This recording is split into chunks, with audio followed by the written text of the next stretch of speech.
પોરબંદર જિલ્લામાં પતંગના દોરથી ઓછામાં ઓછા પક્ષી ઈજાગ્રસ્ત થાય અને ઈજાગ્રસ્ત થયેલ પક્ષીઓને યોગ્ય સારવાર મળી રહે તે માટે વન વિભાગ દ્વારા કરુણા અભિયાનનો પ્રારંભ કરાયો છે, જે અંતર્ગત જિલ્લાના 3 તાલુકામાં કંટ્રોલ રૂમ પણ કાર્યરત કરાયો છે।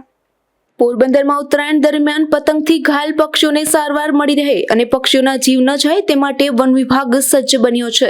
સમગ્ર પંથકમાં મોટી સંખ્યામાં વિદેશી પક્ષીઓએ પડાવ નાખ્યો છે। ઉત્તરાયણ પર્વ દરમિયાન પતંગના દોરથી અનેક પક્ષીઓ ઇજાગ્રસ્ત બને છે અને મોતને પણ ભેટે છે, ત્યારે ઓછામાં ઓછા પક્ષીઓ ઇજાગ્રસ્ત થાય તે માટે વન વિભાગ દ્વારા તારીખ 10 થી કરુણા અભિયાનનો પ્રારંભ કરાયો હતો।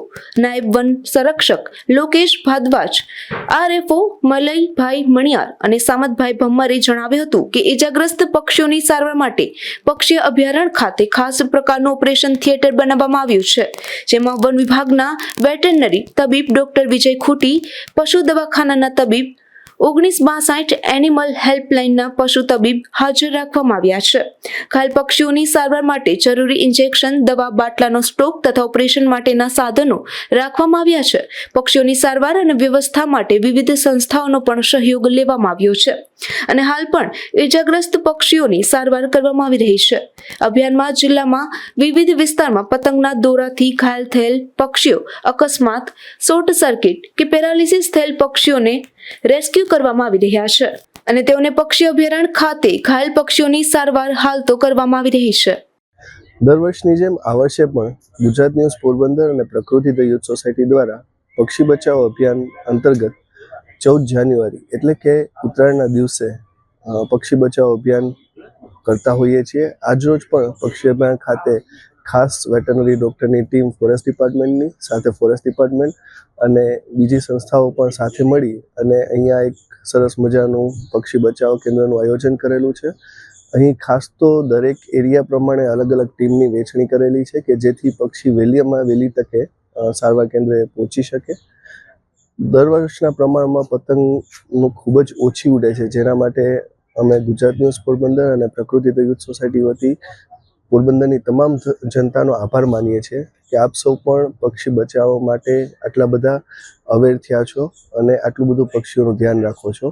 ખાસ કરીને હજી પણ સાંજના સમયે આતશબાજી ઓછી થાય, ફટાકડા ઓછા ફોડાય તો પક્ષીઓનો જીવ આપણે વધુને વધુ સારી રીતે બચાવી શકીએ। આ અભિયાન આમ તો 14 અને 15 વધારે હોય છે, પણ સમગ્ર વર્ષ દરમિયાન પણ ઘાયલ પક્ષીઓ આવતા હોય ત્યારે તેની સારવાર અને તેનું રિહેબિલિટેશન અહીં કરવામાં આવતું હોય છે। करुणा अभियान 2025 के अंतर्गत पोरबंदर जिले में जो है 3 कंट्रोल सेंटर्स की जो है स्थापना की गई है। हर एक तालुका के लिए एक एक कंट्रोल सेंटर फॉरेस्ट डिपार्टमेंट के रेंज ऑफिसेज में जो है वो उसकी स्थापना की गई है।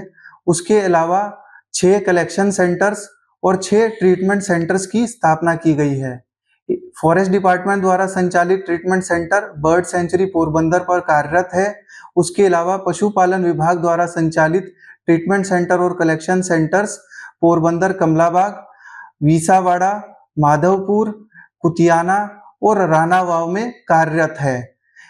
करुणा अभियान में एक अहम भूमिका NGOs के द्वारा भी निभाई जा रही है और इस अभियान में हमारे साथ 12 NGOs इस साल जुड़े हैं और साथ ही साथ 80 के करीब वॉलंटियर्स इस अभियान में हमारे साथ जुड़े हैं।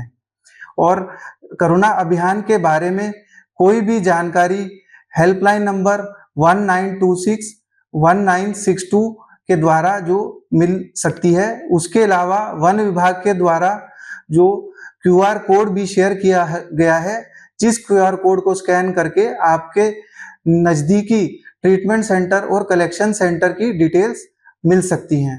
धन्यवाद। અભયારણ્ય ખાતે ઇજાગ્રસ્ત પક્ષી લાવનારના નામ, વિસ્તાર, પક્ષીની પ્રજાતિ સહિતની વિગતો માટે રજીસ્ટર રાખવામાં આવી રહ્યા છે। જિલ્લામાં વિવિધ સંસ્થાના કાર્યકરો ઘાયલ પક્ષીઓના રેસ્ક્યુ માટે દોડધામ કરી રહ્યા છે। પતંગના દોરથી ઘાયલ પક્ષીઓને રેસ્ક્યુ કરી સારવાર માટે પક્ષી અભયારણ્ય ખાતે લાવવામાં આવી રહ્યા છે। ગુજરાત ન્યૂઝ પોરબંદર પણ પ્રકૃતિ ધ યુથ સોસાયટીના સહયોગથી આ અભિયાનમાં સહભાગી બન્યું છે।